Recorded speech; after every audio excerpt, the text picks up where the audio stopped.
Okay, so guys, just like to welcome everybody today to episode 2 of Bones and Stones. And today we're actually going to be discussing a topic that a student has raised for us, which is going to be great. So I'm going to hand over to Tim now to introduce the topic. Well, the topic's pseudoarchaeology, and I'm going to hand over to Tim so he can maybe run through the question from the student, and then we're going to get straight into it.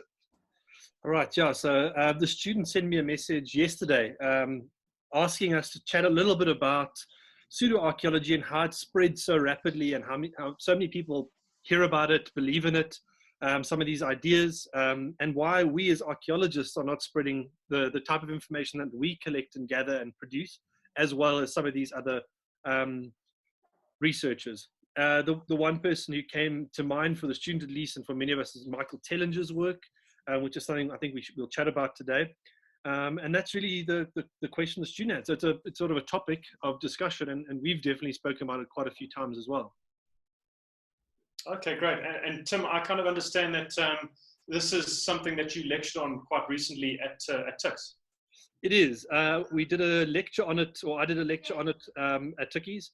And then also when I teach archaeological method, I often I use examples from some of the pseudo-archaeologists. When we use the word pseudo-archaeology, it's a catch-all phrase for archaeologists who don't follow the same principles and procedures that we would as archaeologists. So I present their cases often, and I show how we would apply method in order to understand this element of archaeology that they're presenting. And I use it as a way of expressing the importance of method to students. So yeah, Okay. I've done a bit on it, yeah. Okay, great. Okay. So just to, maybe I'll tell you a little bit about some of Dillingers' work, at least, because it's really quite interesting, and a lot of people know about it. Some of the listeners, they may have seen it as well. So he is primarily working in the Mpumalanga area, and he focuses on stone-walled settlements. Stone-walled settlements are really interesting things, and some of them are particularly complex as well. They come in a range of shapes and forms and sizes. Here's an image of Bocconi, which is in Mpumalanga. This is from the Mail and Guardian. And you can see the terracing around the settlement. The settlement is the enclosed area.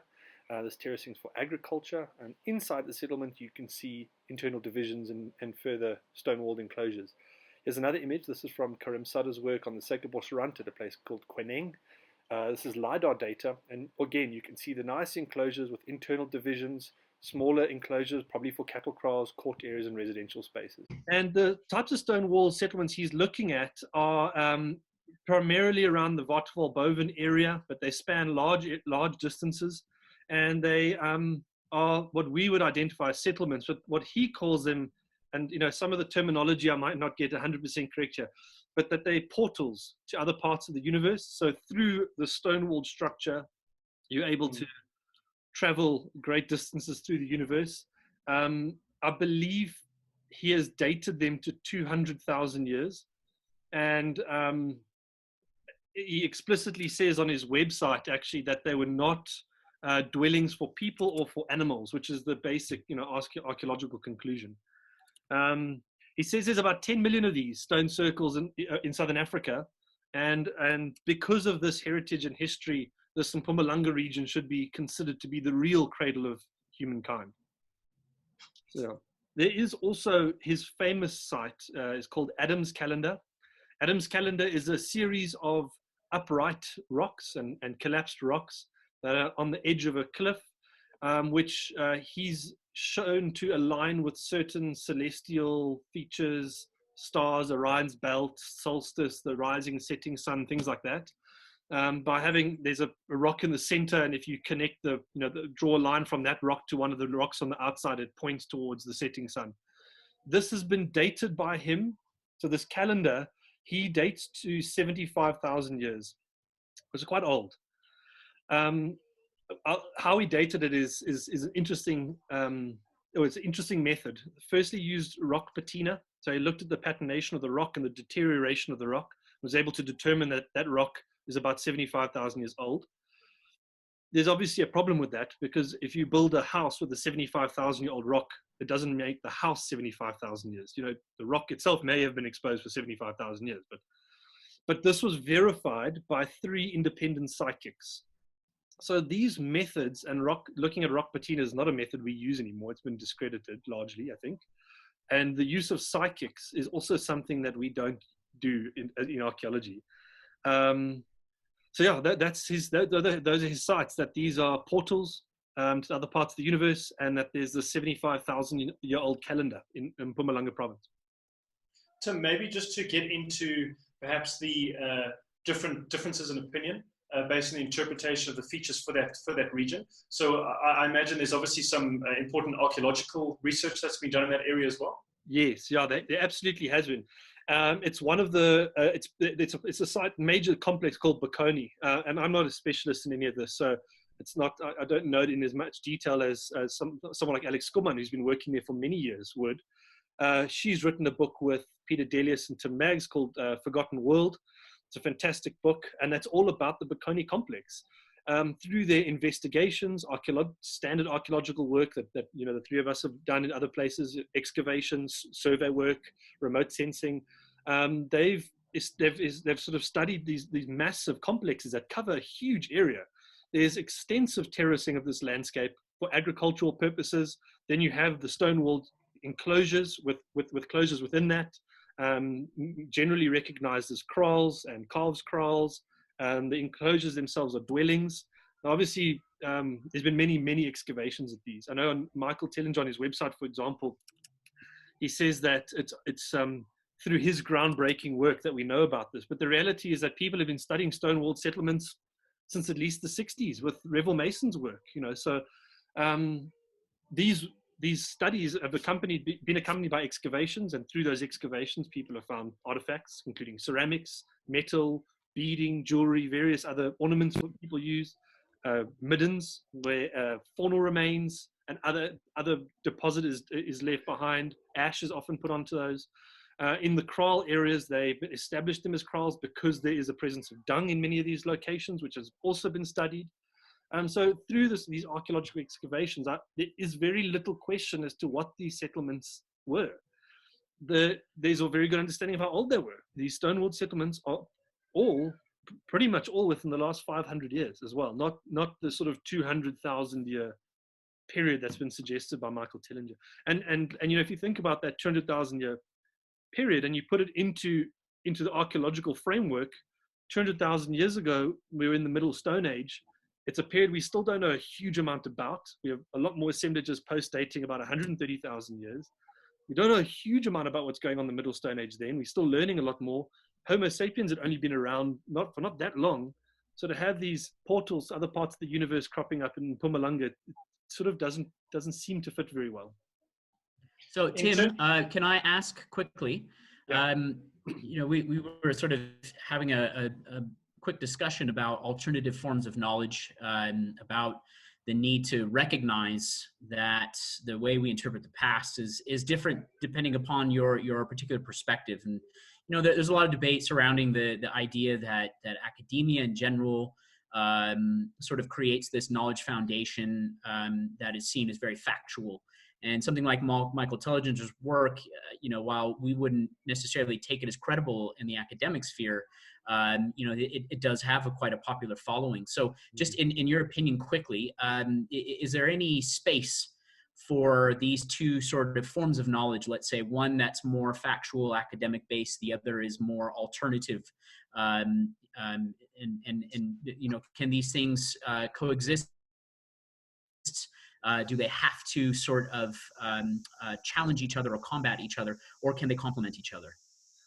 Well, I mean, I tend to think that we create a more vibrant landscape for ourselves if we can meet and sort of converse about these sorts of different opinions. There are so many different sets of knowledges out there and different pasts. It's a contested element. It's not something that even amongst ourselves, we don't all agree on, how the past unfolded, and what happened when, and so on. So I certainly think that having this kind of conversation and opening these doors between these different groups and stakeholders and interested parties is a worthwhile pursuit. And I think by doing that, then maybe we'd start to find some commonality and overlaps.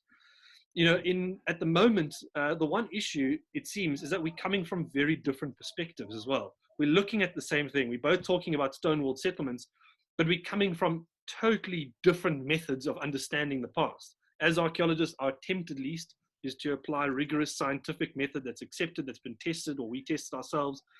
Whereas the work of someone like Michael Tellinger, he isn't coming from that same background. You know, for example, the use of psychics, that's not a dating method that we would recognize at all. So yeah, I think having these conversations, sitting around a table, or, you know, having chats is one way of starting to look at where we can overlap with one another. And then we can start asking ourselves as well, as, you know, how important is it to go around disproving other people's ideas? You know, we can have our ideas, of course, and we certainly believe ours are quite accurate a lot of the time based on our the methods. But do we necessarily need to go, I don't know what you guys think, do we need to go out there and use our science to try and discredit other people? Tim, I was just going to say, you know, when you started talking about the different types of approaches and stuff, and, you know, what are the implications of these different interpretations? That's what I wanted to get to. So, you know, if we look at, you know, Michael Tellinger's perspective versus the archaeological perspective, what are the implications in terms of how we look at our national cultural kind of heritage record, and what that says about, you know, communities, and whether it disenfranchises them from their heritage, or etc. If you want to maybe talk to that. So this is something that this is often what I talk about in class, and it's my biggest gripe with a lot of these approaches, is that quite often it's taking an element of a past or a heritage item, pyramids is one, you know, and it's taking that and it's appropriating that to some other history altogether. The pyramids is a classic example. We have Egyptian heritage that's been removed from Egyptians and given to aliens. Aliens built the pyramids. That's, in my mind, you're stripping people of their heritage and of their own pasts. And for me, with a lot of these ideas, not to say that we're always right, we aren't, but our goal is at least to enrich our understanding of the past and linking people to heritage and their heritage, linking us all to this. Whereas I find that these approaches, it disarticulates people from their heritage. It takes it away from them. And also, I think, you know, there's a lot of deeper implications around, you know, racial implications are behind this as well. I don't want to get into, you know, a whole story about that, but I think it's horribly problematic, to be honest, is taking these heritage items from people and subscribing them to some other source that we don't even, you know, we know nothing about, actually. So I think there are some serious implications when it comes to these types of approaches. But that's just my opinion. So I could be wrong. We're coming on to 10 minutes now. So just to maybe get back to the question of the students in terms of how these alternative perspectives, you know, come about. You know, a lot of these ideas are obviously quite popular. The ideas of Michael Tellinger, for example. But to talk more broadly, I think, you know, there is some merit that we can take out of, you know, this whole kind of situation where, you know, history that is looked at, or at least heritage that's looked at from a different perspective, sometimes gets out into the public sphere a lot more than when it's dealt with by academics and published in scientific journals, and, you know, is not published in a format that is necessarily digestible or easily accessible. So, you know, the approach perhaps that Michael Tellinger uses in terms of, you know, getting this kind of story out there, you know, archaeologists could potentially learn from that in terms of disseminating our research in a similar way, making sure that our academic findings or scientific findings, our findings based on scientific method, get out there equally and in a format that, you know, people can engage with. Yeah, I think lastly too, it's very important that, you know, we remain respectful, you know, maybe a bit detached from viewpoints that we don't necessarily agree with, especially when we find them problematic, like you've mentioned, Tim, for people that have a sort of direct connection to the past in this way. You know, disenfranchising people, like you say, from their heritage is very problematic. But at the same time, I think, you know, this isn't something that we should necessarily sit on a high horse about, or be stuck in an ivory tower about. We should engage with these people and maybe bring these types of questions to them to see what their opinion is. I just think that you know, a lively discussion with people who are coming from more alternative backgrounds is something that's useful, because a lot of the time the reason that they're so adamant about their opinions is because they have been shunned or pushed away by the academic world, because of the fact that, you know, we don't agree with some of their techniques and their sort of knowledge base, and I think that also feeds into this problem. Yeah, I agree. I agree totally. And Alex Schumann, for example, has had radio interviews and lots of conversations around this with people involved in the Bocconi area. So there are definitely people busy with it. I think you're right. That's the best approach, to have these conversations. And like Matt also mentioned, Michael Tellinger, just to we obviously using him as a big example here, but he's done a fantastic job of spreading his knowledge about this area, and it's certainly something we can learn from. The scientific papers you pay for, people can't afford that, and that's generally where we communicate. So to maybe to take a leaf out of his book and to try and find other ways of getting our knowledge out there in an understandable manner is a way to approach this. Absolutely, yeah.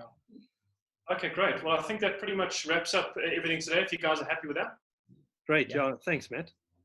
Okay, great. So I think obviously we'll just say cheers to everybody. We hope you're all keeping safe and healthy during this lockdown. And then we will be back probably next week with episode 3.